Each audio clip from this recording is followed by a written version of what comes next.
Welcome guys, this is all about the Galaxy Beam and I'm the only bigger channel on YouTube that does videos, tutorials and reviews about the current projector smartphone, the Samsung Galaxy Beam GTI8530, this model here.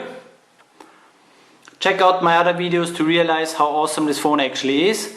But today I am very happy to be the first person on YouTube that will do a review about the new Samsung Galaxy Beam model number SMG3858, the Galaxy Beam 2. I just bought it and I absolutely love it. So let's get started.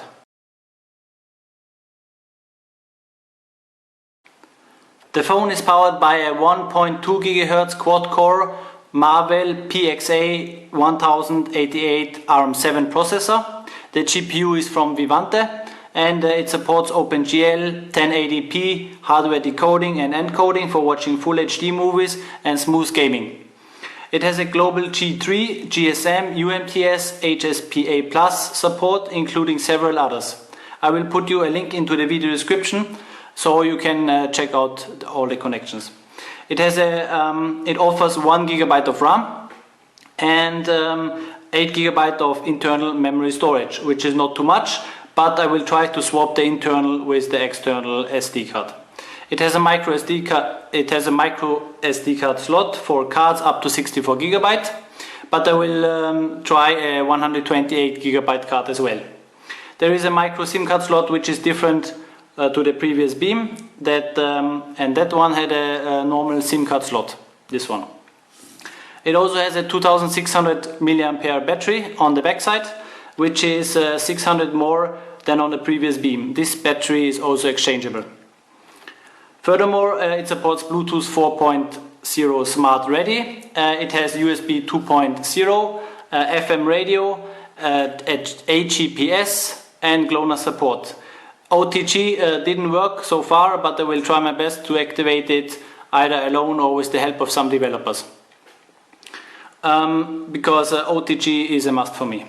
Keep in mind that this is a mid-range smartphone, but with some special card, with something special, that is the projector.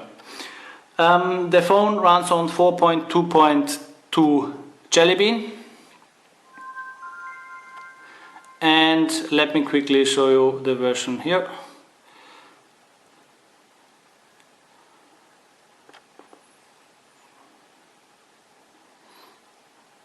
As you can see here, 4.2.2. Now, but there is no info about an update as it has just been released, that phone. But I don't care about that anyway, to be honest, because I want a custom ROM for this phone and I will work very hard to realize that. The Samsung Galaxy Beam 2 is not made out of metal as some sites claim. It's made out of plastic entirely, but still in my opinion it has a very elegant and stylish silver chrome look. Let me show you a bit around. Now here we have the head check slot, the volume buttons. Here we have the SIM card, it's a micro SIM card slot. When we turn it around, there is the USB connector. We have the microphone hole, and on this side there is the micro SD card slot. Here is the on-off button and here is a dedicated projector button. So you can turn on the projector by pressing this button, or there is a dedicated app inside the operating system. Then when we flip it, this is, I think, to enhance the signal, and here we have the projector. I'm going to talk about that in a moment. Up there we have the sensors, the front-facing camera, and that's pretty much it. Now, it weighs 165 grams, so that's a little bit more than the Samsung Galaxy S5, but still is very good in the hand in my opinion. And the screen size, so let's talk about the screen size now. The screen size, it's 4.66 inches, which in my opinion is a good balance between 4 to 5 inches, because you can still put it in your pocket and it doesn't look like you have a flat penis in your pocket. The screen has a 800 x 480 WVGA TFT resolution, which some people might not like now, but keep in mind that the projector already uses quite some battery life, and HD or Full HD screen would use just too much in combination. Furthermore, it is a mid-range smartphone which does not cost too much, and I paid around 350 euros including shipping costs to a EU country. The screen, in my opinion, is better than on the previous Galaxy Beam. It's brighter and the color reproduction looks much better. It also has a good readability in direct sunlight, and the only thing is that the fingerprints can be seen easily, but I have a solution for that, and I will also show you how you can make any phone scratch and splash resistant without putting a cover or a case or a screen protector over it. I don't like cases, so that's why that was a good solution what I did, but I will show you that a little bit later. The last thing you want on a new phone are ugly scratches when you just bought the phone. But let's talk about the heart of the Beam now, the Beam 2, and that's the projector. Now let's turn on the projector. As I said before, you can turn it on by pressing this button, or there is a dedicated app. When you press it, like projector adjustment for example, it will turn on here. Now the projector, what are the specifications? It has 20 lumens, 5 more than on the previous Beam. It is for me 2 times brighter than the previous Beam. It has a better color reproduction. It has a better resolution. The previous Beam had 640 x 360. This one now has 800 x 480. It's not HD, but I couldn't care less, to be honest, because it's still great if you know the previous Beam, how good it was. And it also has around 5 new projector settings. So let me show you those. This is the extra menu button, because on the previous Beam this was all already there. But let me show you the additional projector settings. So it looks also a little bit different, the interface. Here you can change the focus. Now I got it. The focus, you can either turn it here or you press here. Here is a quick pad, and there are 2 extra functions here, but the proper projector functions can be found here. When you press here, you have extra functions, adjustments for color, for the correction factors, auto gamma. When you type on contrast, you have the dynamic contrast if you want to view it in a bright place, auto manual correction factors below here. So as you can see, they changed quite something in the new Galaxy Beam. I will do a separate video about the projector and the comparison between the previous Beam and the Beam 2. But let me just show you 2 different light settings. One on the Beam 2, one in a bright environment and the other one in a dark environment. Take your hands off my lobby boy!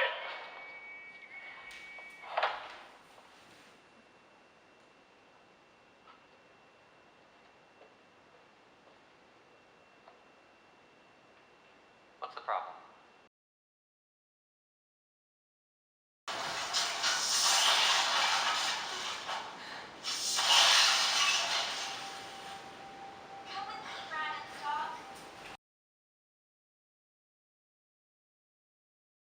Pretty good, no?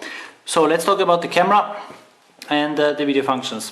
It has a 0.3 megapixel front camera, which is situated here, and a 5 megapixel back camera, including a LED flash. The camera quality was very average, I have to say, but I did not have time to check it out properly, but I will do a separate video about that, about the camera and the video review. As a good camera is one of the most important things for me in a smartphone. I will try everything to modify or hack the APK of the camera to improve it. Video recording is done in HD, and you can only choose HD, no lower settings. Let me open the camera interface. So that's how the interface looks like. As I said, I'm going to make an extra video about that. It is kind of fast in daylight, but in the night it's pretty slow. You can zoom it here, but not in the... Yes, that's the thing, you cannot zoom in video mode. But there are apps for that add video mode, that add a zoom function to the video mode. I'm going to do an extra video about that as well. The Beam 2 supports Full HD movie playback, and the standard player has a pretty cool function. Let me show you that quickly. Let's say you play a movie. This is from the movie, not from the phone. And you have the function here. You press it and the movie comes into a small window. And you can basically drag it around all over the screen. You can also make it bigger and it will stay on the screen. Let's say you want to work on something here. You just work on it and you can watch the movie at the same time, which I think is pretty cool actually. Let's say you go to internet and you want to watch it. You can also flip it and watch the movie here. The browser, let me close this. The browser, in my opinion, was fast and snappy, and it supports desktop mode as well. But I recommend you installing another browser. Let me just open YouTube, for example.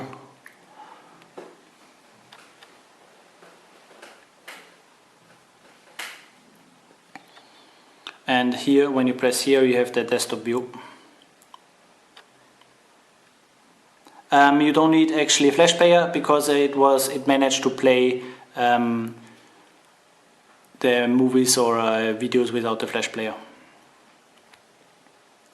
Now, one thing which, in my opinion, was a bit shitty is that there is a little flaw. For example, let's say you go on Facebook.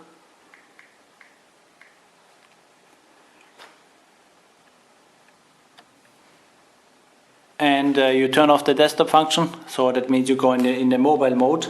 Then, as you can see, it will be displayed out of frame.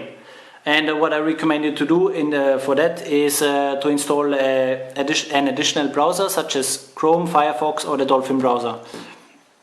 Now, the loudspeakers are they are good in my opinion. They are enough.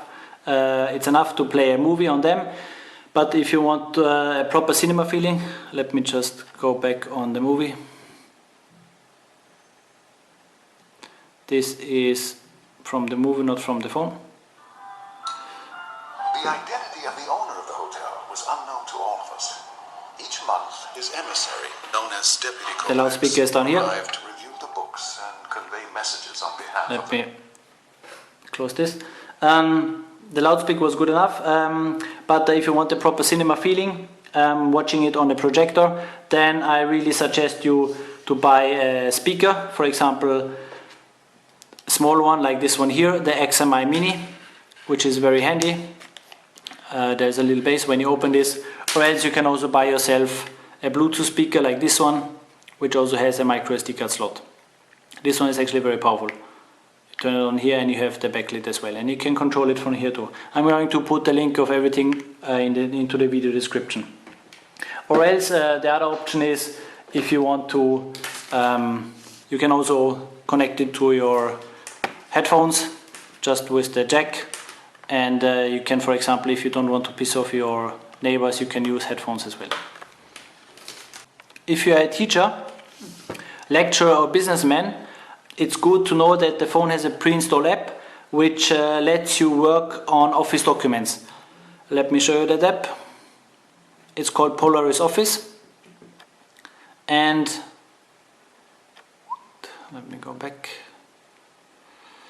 And it has a Word document here, so you can work on your Word documents, on your PowerPoint documents, or on your Excel documents. And like that, for example, you can project your work through to the projector, from the projector to your audience, and use the ReTech Mini Bluetooth keyboard, which is this one here. So you stand a little bit far away from the phone, you project your work, and you can control the phone with the keypad or with the mousepad. And the good thing is that the keyboard also offers a backlit and you have an integrated laser pointer as well.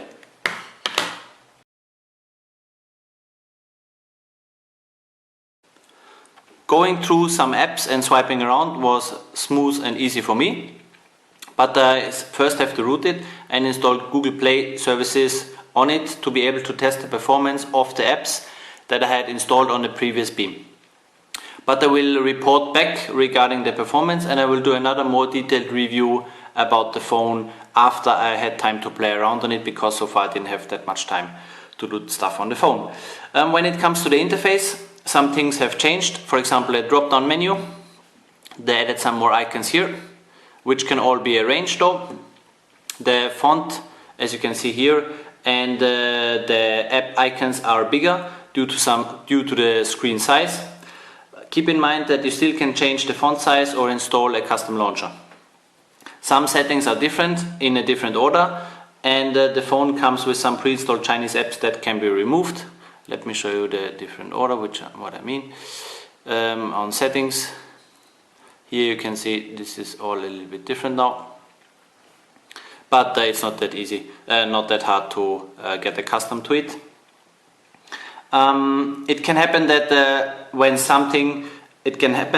opening something on the phone, a Chinese message appears, but that's not a big deal, as you can just click it away. But anyway, I plan to organize a custom ROM and then everything would change anyway. At the moment, that's what the situation is now. The Beam 2 is hard to get from a reliable source, but it might not be fully distributed internationally. But if you want one, I can organize that, as I have a contact of a distributor in China. China, because it's only manufactured and sold from within China until now. The best way to contact me is over Facebook, YouTube, Google Plus or Twitter. The link for that is in the video description in the section About down there. Now it comes with 3 pre-installed languages, that's important, that you know that. It's English, Korean and Chinese. So there might be a possibility to add more languages to the phone, but I will check that out. It does not have Google Play pre-installed, but you can easily install that after rooting the phone. I will do a tutorial for both, for rooting and for Google services.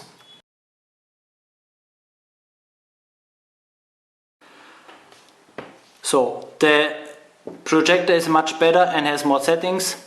The display is better and bigger. It has a better hardware. It looks very nice in my opinion and very elegant. It has a bigger battery. The minus points are that you have to install Google Play services and remove some of the pre-installed Chinese apps, but that just takes a couple of minutes to do that, and I will show you how. It has the minus one is also, it has 3 pre-installed languages only, but it might be possible to add more, as I said before, and the camera. So I already mentioned that, but I will try really everything to enhance the camera. So the final verdict is the Samsung Galaxy Beam 2 will be awesome. If you check the videos that I made so far about the previous Beam, you will understand why a projector inside a smartphone is a really awesome innovation, because so far with the previous Beam you could do these following things.